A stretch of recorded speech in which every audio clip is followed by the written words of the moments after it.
पढ़ रहे थे चैप्टर नंबर 1 कलम आज उनकी जय बोल दो। इसके कवि थे रामधारी सिंह दिनकर, जिसमें हमने स्वतंत्रता जो सेनानी है उसके बारे में आपको पिछले गृह कार्य दिया था कि यदि आपको आने वाली पीढ़ी के लिए समाज में कुछ विशेष बदलाव या घटनाओं से संबंधित जानकारी छोड़ना है तो आप किसके बारे में लिखेंगी। तो आप बहुत सारे लोगों के बारे में लिख सकते हैं, डॉक्टर के बारे में, कवि के बारे में, प्रिय नेता के बारे में, शिक्षक के बारे में, है ना, आपने लिखा होगा। अब आपको क्या करना है, सबके 5-5 ग्रुप बनाना, 5-5 लोग ग्रुप बना लीजिए और बैठ के अपने अपने प्रिय नेता, कवि, देशभक्त, शिक्षक के बारे में आपको लिखना है ना। तो आपने लिखा होगा, घर से भी लिख के लाए होंगे आपने, तो उसको हमको बताना है। हाँ, तो आप बताइए हिमांशी, प्रिय नेता जो है प्रेमचंद जी, है ना। प्रेमचंद जी एक उपन्यासकार हैं, कहानीकार हैं। हिमांशी बोल रही है बेटा, आप लोग को सबको सुनना है।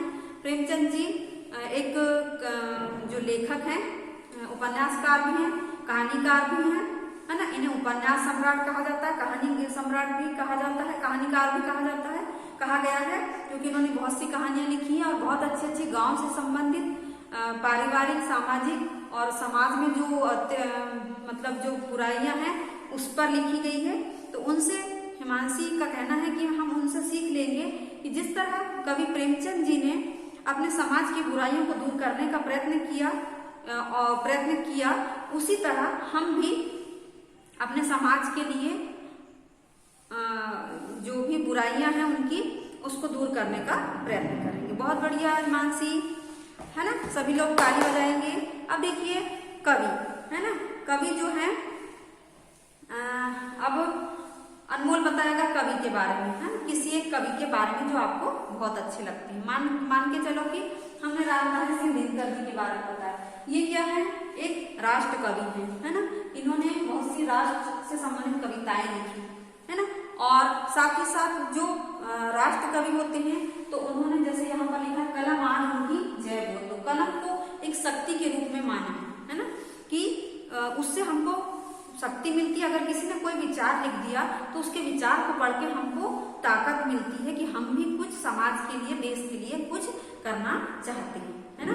तो आप लोग समझ गए होंगे। शिक्षक के रूप में जैसे शिक्षक जो होता है, रिया बताएगी शिक्षक के बारे में, बताइए रिया। शिक्षक जो होता है वो क्या करता है, यानी प्रतिदिन नियमित समय पर आता है, अपना काम समय पर करता है और अपने घर जाता है। उसके बाद भी वह अगले दिन की तैयारी करने के लिए, अगले दिन बच्चों को पढ़ाने के लिए प्रिपेयर होता है, मतलब तैयारी करता है। उस शिक्षक से भी हम शिक्षा ग्रहण कर सकते हैं कि अगर अच्छा शिक्षक हुआ तो कि हम अपना काम जो है नियमित रूप से करते रहे, है ना। उसके बाद देखिए डॉक्टर जो होते हैं, है ना। अभी कोरोना काल चल रहा है तो डॉक्टर से संबंधित किसी ने अगर लिखा होगा तो बताइए आप लोग, है ना। निखिल ने लिखा है, ठीक है। निखिल बताइए आप लोग, डॉक्टर जैसे कि अभी कोविड-19 चल रहा है, उसमें सारे लोग छुट्टियां हैं, सारे लोगों की छुट्टियां हैं या वर्क नहीं कर रहे हैं, लेकिन डॉक्टर एक ऐसा है कि वो सुबह से लेकर शाम तक वर्क करता है अपने परिवार को छोड़कर, है ना। इससे भी हम सीख लेते थे। पुलिस, ये भी इनके ऊपर भी किसी ने अगर लिखा होगा तो बताइए आप लोग, है ना। निखिल बघेल, आप बताइए। पुलिस वाले भी जो है डॉक्टर की ही तरह है कि सुबह से अपना काम करना शुरू कर देते हैं। जब अब अभी 3 महीने से जो लॉकडाउन हुआ था उसमें पुलिस वाले जो है सबसे पहले सुबह भी कोई नहीं निकल पाता था तो वो अपने मतलब ड्यूटी निभाते थे। इस प्रकार हमें डॉक्टर से, पुलिस वालों से, शिक्षक से, देशभक्त से, कवि से हमें कई प्रकार की शिक्षा मिलती है। तो उसी तरह हमको आज क्या करना है, आपको गृह कार्य में रामधारी सिंह दिनकर जी का जो जीवन परिचय है उसको आपको लिखना है। हम आपको एक बार और सुना देते हैं ये रामधारी सिंह दिनकर जी का जीवन परिचय। राष्ट्र कवि रामधारी सिंह दिनकर जी का जन्म बिहार के मुंगेर जिले के सिमरिया नामक ग्राम में हुआ था 23 सितंबर 1908 को। वे हिंदी के प्रमुख लेखक, कवि और निबंधकार थे। वे आधुनिक युग के श्रेष्ठ वीर रस के कवि माने जाते हैं। उन्होंने इतिहास, दर्शन शास्त्र और राजनीति विज्ञान की पढ़ाई पटना विश्वविद्यालय से की। उन्होंने संस्कृत, बांग्ला, अंग्रेजी और उर्दू का भी गहन अध्ययन किया। वे कई विश्वविद्यालय में कार्य करने के उपरांत भारत सरकार के हिंदी सलाहकार बने। उन्हें पद्म विभूषण, साहित्य अकादमी और भारतीय ज्ञानपीठ पुरस्कारों से सम्मानित किया गया।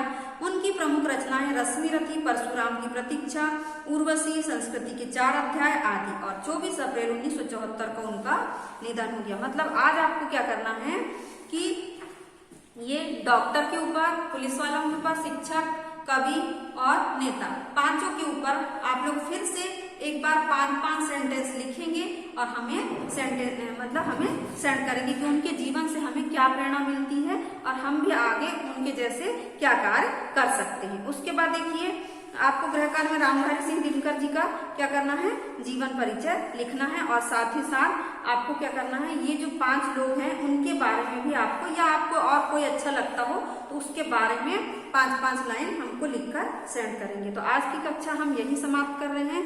धन्यवाद बच्चों।